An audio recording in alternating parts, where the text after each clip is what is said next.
Merci à la Société des neurologues du Maroc de m'inviter à présenter, et vous êtes à Rabat, moi je suis de l'autre côté de la Méditerranée, mais la médecine et la neurologie nous réunira toujours. Le sujet c'est de l'hypersignal ou leukodystrophie avec l'analyse de l'hypersignal. Alors, pourquoi s'intéresser à cette thématique? C'est que lorsqu'on réalise des IRM, la mise en évidence d'hypersignaux à la substance blanche est quelque chose de quotidien, c'est extrêmement fréquent.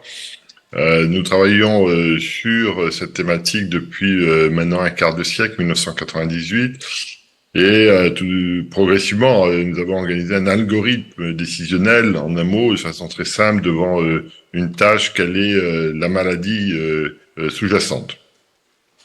À partir de 2007, on a organisé en France une étude exhaustive où nous avons investigué de façon systématique les patients ayant des anomalies de la substance blanche.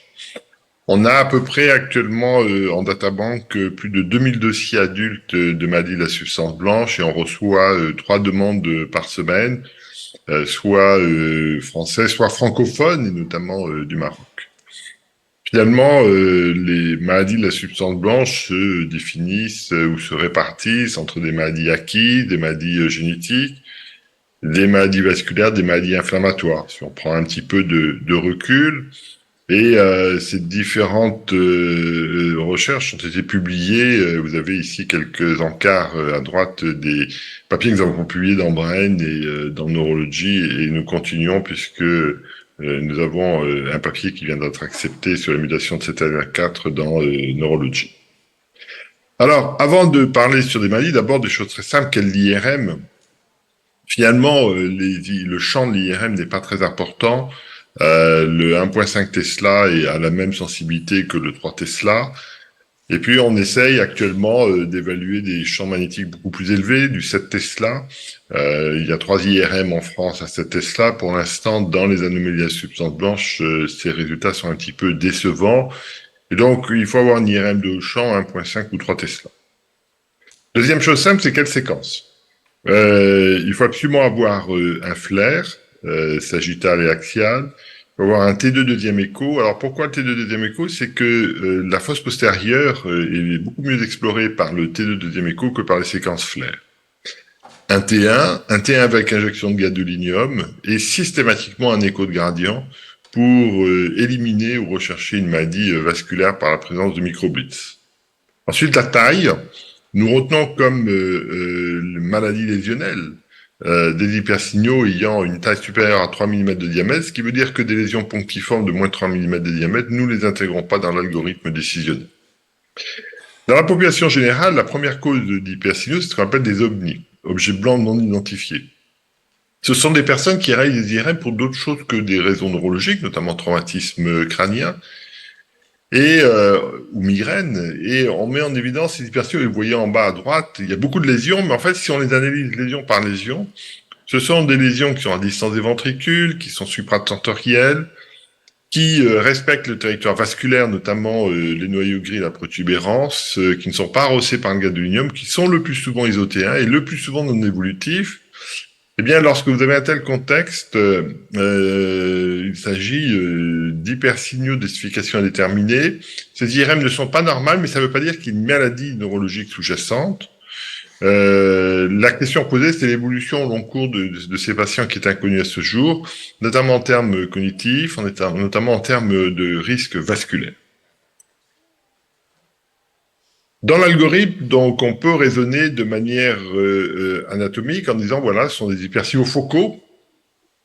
Et lorsque vous avez des lésions perpendiculaires à l'axe des ventricules, comme vous voyez ici, le corps calleux, le pédoncule cérébelleux moyen, vous le voyez à droite, eh bien sûr, ce sont des lésions de sclérose en plaques. Nous attirons beaucoup l'attention sur des lésions périventriculaires, qui est un excellent marqueur de sclérose en plaques, et également des lésions du pédoncule cérébelleux moyen. Parfois, c'est le premier signal en IRM et le premier symptôme du sclérose en plaques avec le reste de l'IRM qui est normal. On a toujours peur d'une tumeur ou d'une lésion autre inflammatoire, mais le plus souvent, les lésions isolées du pédoncule cérébelleux moyen révèlent en fait un premier événement d'émile.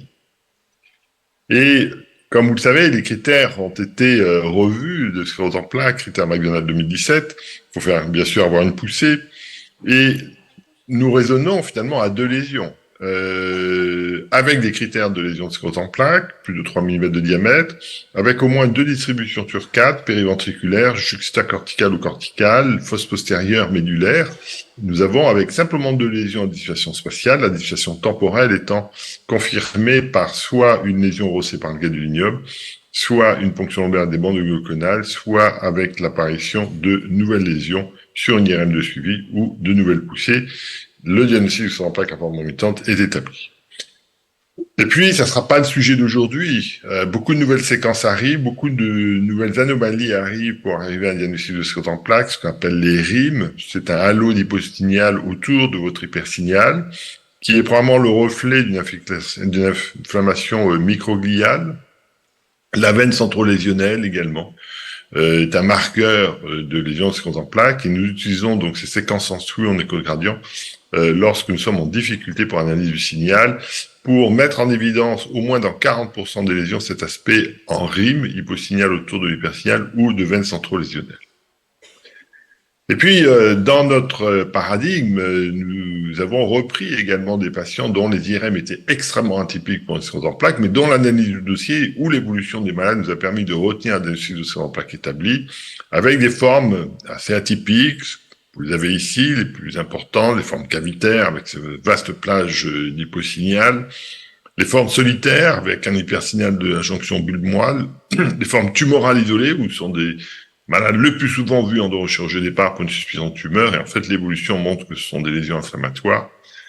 Des formes de l'adulte pseudo-ADEM où l'ensemble des lésions d'emblée prennent le gadolinium, des formes symétriques sur la première IRM disponible, les formes pseudo-leucodystrophiques.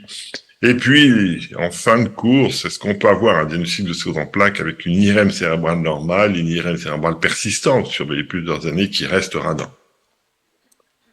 Et lorsque on corrèle l'évolution clinique et les formes atypiques de sclérose en plaques, on s'aperçoit à gauche que ce sont des formes à pousser, ce sont des formes pseudo-ADEM, les scléroses en plaques à IRM cérébrale normale, les formes tumorales, et de l'autre, des formes progressives, les formes cavitaires, les formes solitaires, les formes pseudo-leucodystrophiques. Et donc, dans notre étude, non seulement nous avons sous-classé les formes atypiques de sclérose en plaques, mais nous avons corrélé l'évolution clinique au long cours des patients avec les données de l'IRM cérébrale initiale, ce qui a permis de revalider la classification neuroradiologique.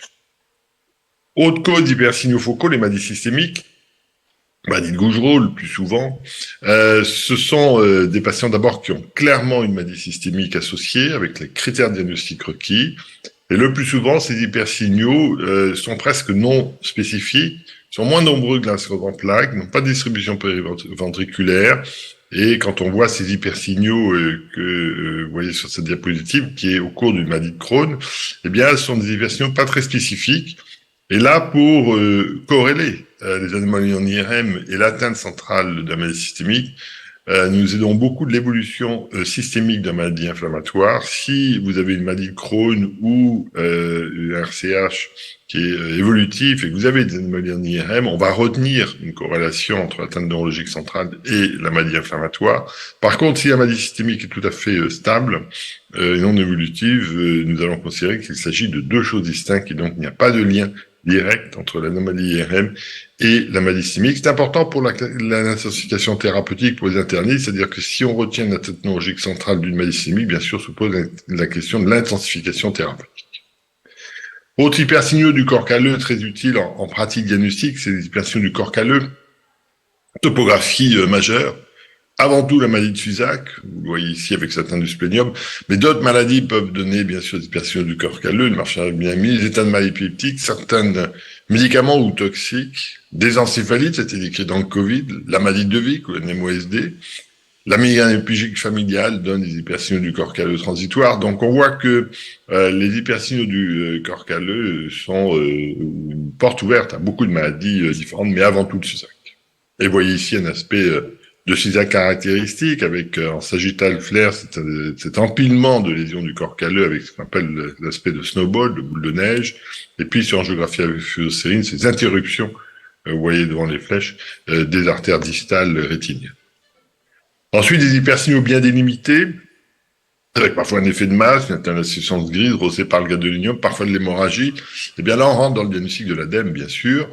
Et chez l'adulte, à partir du moment où vous suspectez une ADEME, vous devez absolument éliminer une maladie de Vic ou une MOSD. Et donc voilà, quand on voit ces IRM, vous avez une massivité, la prise de gadolinium, vous avez des atteintes bithalamiques. Le premier diagnostic à évoquer, c'est une ADEME de l'adulte. Il faut éliminer une AQP4 et une MOG, ça c'est très important parce qu'il y a des formes ADEME de MOSD. Et c'est l'évolution dans le temps qui va vous donner la solution avec une quasi-disparition des lésions au cours de l'ADEME. Si vous avez une persistance de lésions inflammatoires, en fait c'était une sclérose en plaques à forme évolutive, tumorale. L'ADEME chez l'adulte c'est rare par rapport à l'enfant. Et le plus souvent, quand on a une présentation avec une prise de gadolinium massive et homogène de lésions, c'est une sclérose en plaques. Et on l'a dit, les NMOSD donnent des formes focales, diffuses, très inflammatoires. Vous avez ici des exemples d'AQP4. Et pourquoi? Ben, tout simplement, c'est que l'AQP4 est une protéine qui régule l'entrée et la sortie du flux hydrique au niveau neuronal. Et si vous avez un dysfonctionnement de l'AQP4 par la création d'anticorps anti-AQP4, eh bien, vous allez avoir un gonflement œdémateux neuronal et donc, du coup, ces lésions d'allure inflammatoire ou tumorale sur l'IR. Pareil au niveau de la MOG, si vous avez des exemples de la littérature, avec des lésions qui ressemblent à des ADEME et en fait qui étaient liées à une MOGAD.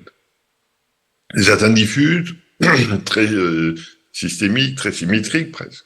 Qu'on appelle les leucoencéphalopathies finalement.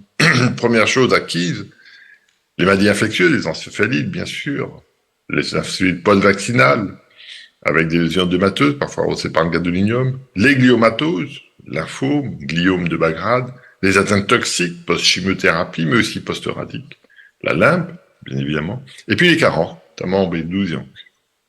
Ici, vous avez une atteinte post-radique, c'est très particulier. D'abord, il y a le contexte de radiothérapie cérébrale, il y a un décalage dans le temps de quelques années, un tableau clinique plutôt cortico-sous-cortical avec une apraxie de la marche, et une débilitation qui est extrêmement périventriculaire associée à une atrophie, comme vous pouvez voir sur cette IRM.